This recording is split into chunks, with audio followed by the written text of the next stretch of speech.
Sejam bem-vindos à nossa casa e ao primeiro jardim da coleção Selva Urbana do Festival Jardins Abertos. Vamos começar então o tour? Então, vamos começar o tour pela sala.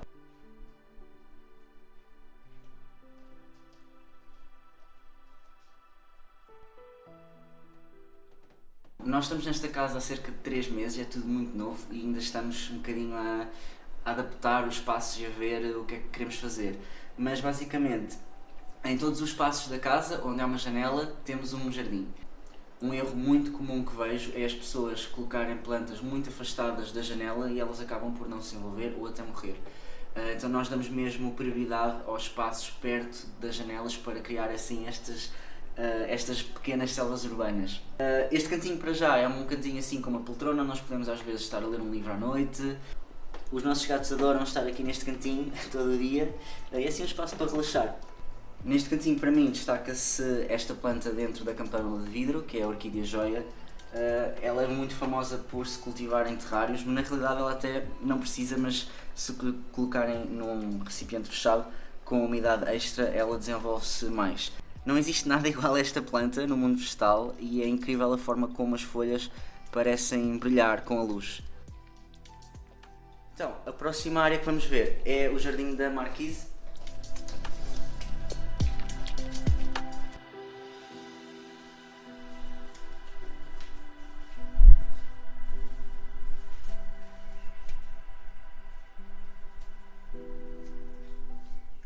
Este foi um dos passos que nós, quando viemos ver a casa, nos fez ficar apaixonados por este sítio, que foi, lembro perfeitamente, abrimos esta janela e só ouvíamos os passarinhos e o vento e foi, nós queremos ficar aqui. E para mim foi logo, eu tenho que criar um jardim neste espaço. Muitas vezes as marquises são só zonas de serviço. A ideia aqui foi tirar o máximo partido do espaço, que é relativamente pequeno, utilizando o espaço na vertical, com vários níveis e várias prateleiras, e um bocadinho aqui a ideia é ter estas plantas maiores alternadas com plantas mais pequeninas e que caiam das prateleiras. Temos aqui muitas plantas epífitas, que são plantas que vivem sobre as árvores, na natureza. Os cactos, esta bromélia, a minha Hoya linearis, e devia destacar aqui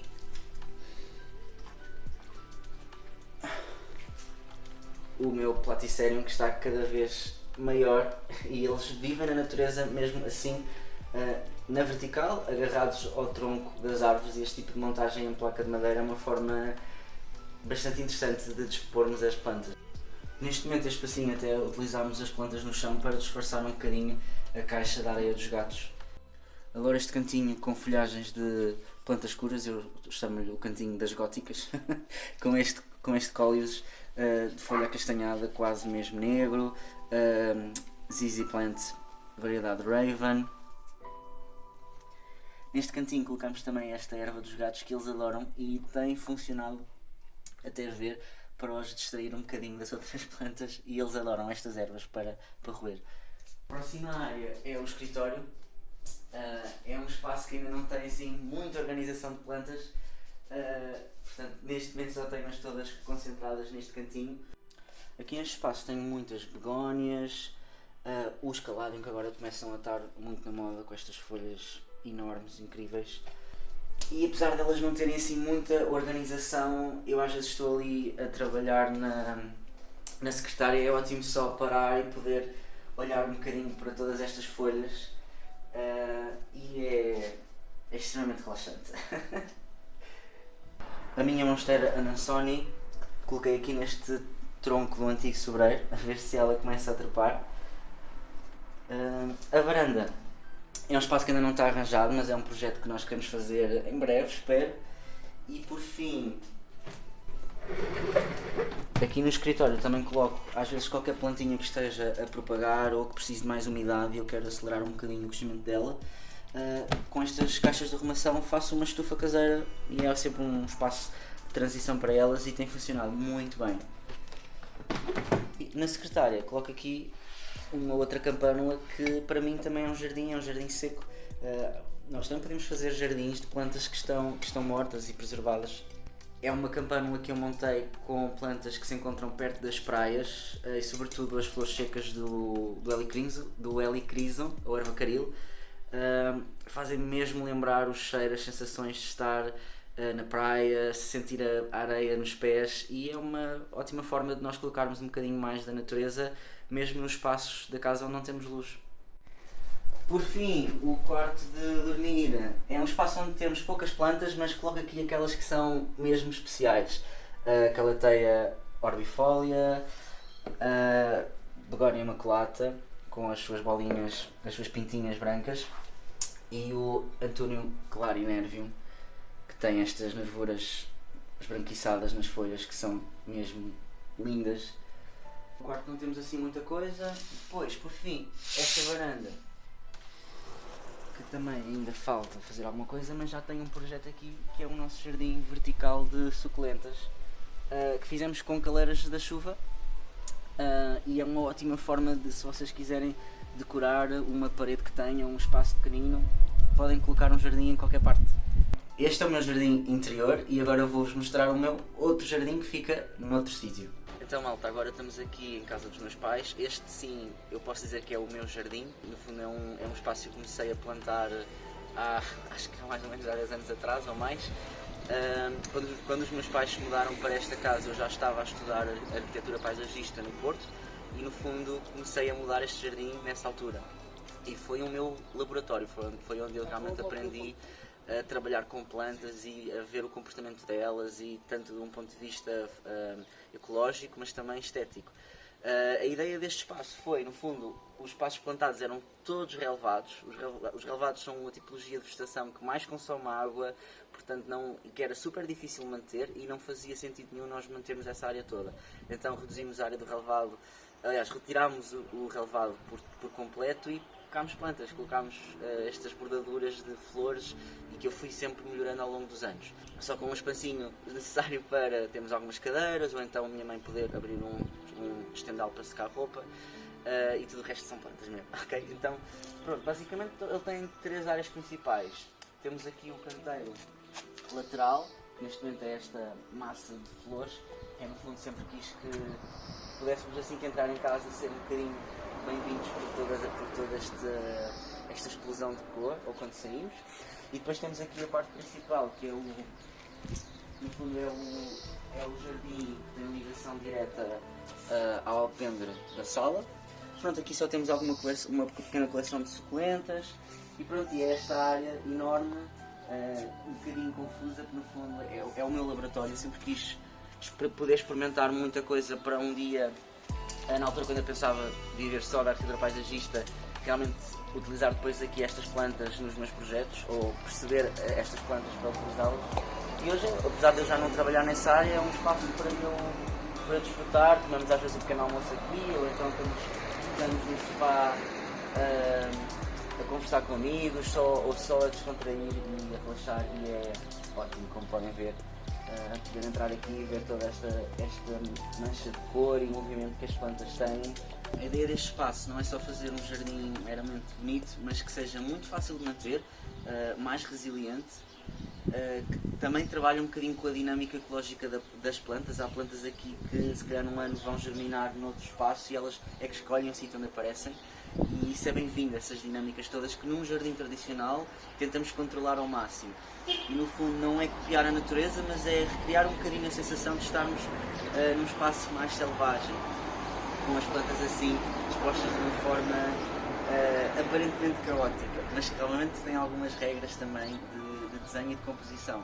E tudo isso de uma forma que o jardim também consuma menos água, seja mais amigo do meio ambiente, não precisa de pesticidas, herbicidas, e seja um jardim muito amigo da biodiversidade. O facto de termos todas estas camadas de vegetação atrai imenso os insetos polinizadores, insetos amigos do jardim, como também muitos pássaros. Acho que este ano até contámos, tivemos 3 ninhos aqui nas nossas trepadeiras, nos bambus e nas árvores.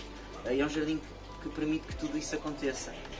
Este é um movimento que tem mais força no norte da Europa e nos Estados Unidos da América. Aqui no sul da Europa, em Portugal em particular, está muito lento a vir, mas eu sempre quis que este espaço também inspirasse outras pessoas a arriscar mais esta forma de fazer jardinagem com uma estética mais naturalista e mais amiga do ambiente numa época em que tanto precisamos disso.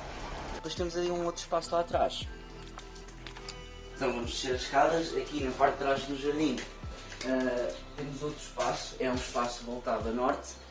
Durante o dia tem muito mais sombra, enquanto lá à frente são plantas de sol, aqui teriam que ser plantas de sombra, que na natureza vivem ou nas florestas ou nas orlas dos bosques. É um espaço com menos flor, é um espaço mais calmo, mais tranquilo, onde o nosso olhar pode um bocado descansar em contraste a todo aquele estímulo visual que o outro espaço tem.